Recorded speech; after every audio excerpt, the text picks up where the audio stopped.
Examples आ जाते हैं। इन्होंने तो वाकई गीता जी है। जैसे महाराष्ट्र में एक लेडी रही है, उनको मदर टेरेसा ऑफ महाराष्ट्र कहा जाता है। सिंधु ताई सतपाल, उनकी अभी डेथ हुई है 4 जनवरी को। उनकी शादी हो गई थी जब वो 10 साल, 10 या 12 साल के बीच में थी, एक 30 साल के व्यक्ति से। और वो पढ़ना चाहती थी, लेकिन घर के हालात की वजह से पढ़ नहीं पाई। 19 साल की उम्र तक आते आते उनके परिवार ने उन्हें घर से बाहर निकाल दिया। वो 9 मंथ्स प्रेग्नेंट थी तब। एक तबेले में उन्होंने I've also read that story. हाँ जी सर। तो उन्होंने एक बच्ची को जन्म, और भीख मांग के वो गुजारा करती थी। और उन्होंने बताया कि कई बार उनको ऐसा भी लगा कि उनको सुसाइड कर लेना चाहिए, उनके जीवन का कोई अर्थ नहीं है। तो जिस दिन वो ये ऐसा सोच रही थी, उन्होंने एक और भिखारी को कराते हुए सुना। उन्होंने उसकी हेल्प की, उसको खाना देके, अपने हिस्से का खाना देके। और उसके बाद उन्होंने कहा कि जब मैंने उसे दे दिया तो मुझे मेरी आत्मा को समझा कि मैं ये हर वक्त सोचती थी कि मुझे कोई पूछे कि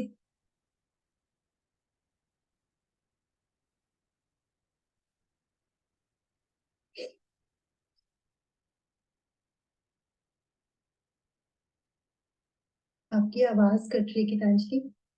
नेटवर्क इशू हो गया। चाहे ज्यादा कई बार फ्रस्ट्रेटेड फील करते हैं। उन्होंने 1400 बच्चों को गोद लिया। वो ढूंढती थी वो बच्चों को जिनके पास घर नहीं है, जिनके पेरेंट्स ने उन्हें छोड़ दिया है। और आप मतलब मुझे खुद बिलीव नहीं होता कि मतलब पूरे कोर्स में फिर उन्होंने अपने लाइफ पीएचडी भी की है, राइट। एंड उनको हाँ, बहुत सारे, और by the end you know of later years in the life, उनके हस्बैंड वापस उनके पास आके रहने लग गए। और उन्होंने ये कहते उन्हें वापस अपना लिया, इतना कुछ होने के बाद भी, कि मैं एक मदर हूँ और मैंने उनको एज अ सन अडॉप्ट कर लिया है। तो मुझे मतलब बहुत हैरानी होती है कि उनका कितना बड़ा दिल होगा, कितना निश्चय, दृढ़ निश्चय वाली उनकी बुद्धि रही होगी। और कितना पेशेंस रहा होगा उस लेडी में। तो मतलब ये सुनते हुए तो मेरी आंखों में ना आंसू आ गए जिस दिन मैंने ये फेसबुक पे उनका पोस्ट पढ़ा और सुना। और मुझे लगा कि वाकई उन्होंने गीता लेसन्स ना लेते हुए भी गीता को जिया है, अगर मैं गलत नहीं हूँ तो। बहुत बढ़िया। अ, सत्संग का मतलब यही है कि जो भी आपने पूरे दिन में या कभी भी जो भी आपके मन में थॉट आए या जो कुछ अच्छा लगा, वो हम दूसरों से शेयर कर पाए। Thank you so much Geetanjali. Anita ji कुछ कहना चाहेंगे? सब अनीता जी कुछ कहना चाहेंगे? मैं ये कहना चाहूंगी कि जिन सिंधु ताई जी की बात हो रही है, उनके दर्शन करने का मुझे मौका मिला है पुणे में। How lucky, how lucky. तो उन्होंने जिन भी बच्चों को पाला, उन सब ने, यहाँ पर भी नोबल हॉस्पिटल है एक, और एक बुधरानी हॉस्पिटल है, वहां पे बहुत सारे बच्चे जो हैं उनके पाले हुए अनाथ बच्चे। लेकिन वो सब बच्चे जो हैं, सिंधु ताई का जो सरनेम था सक्पल, वो अपने पीछे लगाते हैं सब बच्चे। तो उनका जो सरनेम है वो इन सब बच्चों ने, वो, मैंने कहा इतने सारे सक्पल कहाँ से आ गए यहाँ पे। देन दे टोल्ड कि ये तो, ये सिंधु ताई लास्ट ईयर करोड़पति के सेशन में भी आई थी, फ्राइडे को जो स्पेशल सेशन होता था कौन बनेगा करोड़पति में, लास्ट ईयर या लास्ट टू लास्ट ईयर। तो वहां से इनके बारे में मुझे पता चला था। तो जब ये पता चला कि वो पुणे में है, तो मैंने फिर एक दो लोगों से बोला, कहते बड़े आराम से मिल लेती हैं, ऐसा कोई वीआईपी थोड़ी है, इस तरह से वो अपने आप को ट्रीट नहीं करती हैं। देन आई गॉट दिस, मतलब rare chance to meet her. और उनके बारे में, उनसे जो स्टोरी है, ये जो आपने बताई है, ये उन्होंने अपने मुंह से कौन बनेगा करोड़पति में भी बताई थी। पर मिलकर जो ऑरा होता है वो बहुत डिफरेंट होता है, इस तरह से मिलना। ये वही वाली बात है, गंगा के दर्शन करना संस्कार या आस्था चैनल पे, या वहां जाकर दर्शन करना, तो वो जो अंतर है ना, वही अंतर लगा।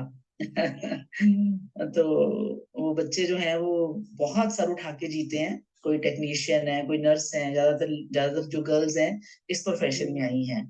क्योंकि उनको लगा कि मतलब हमारी माँ ने इतना नोबल वो किया, तो ये इससे नोबल कोई प्रोफेशन नहीं हो सकता। तो मुझे ये मौका मिला उनके दर्शन करने का, तो मैंने कहा मैं भी शेयर करती हूँ। जरूर। Thank you. बहुत बढ़िया। गीता जी ने बात की और संगीता जी ने अपना एक्सपीरियंस बताया मिलने का उनसे। अनीता जी कुछ कहना चाहेंगे?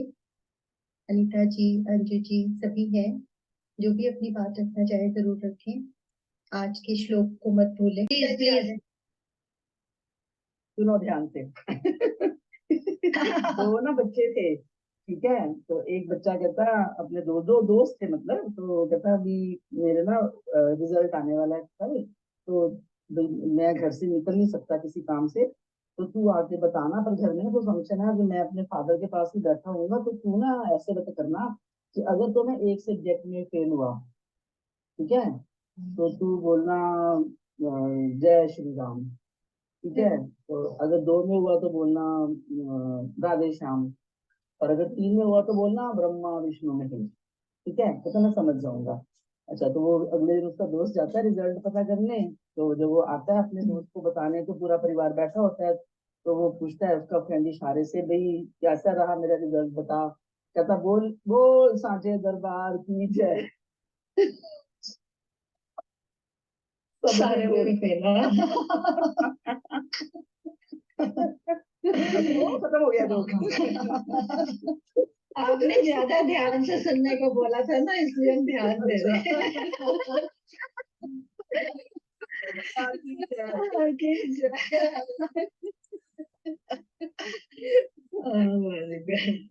ये ना चलो अब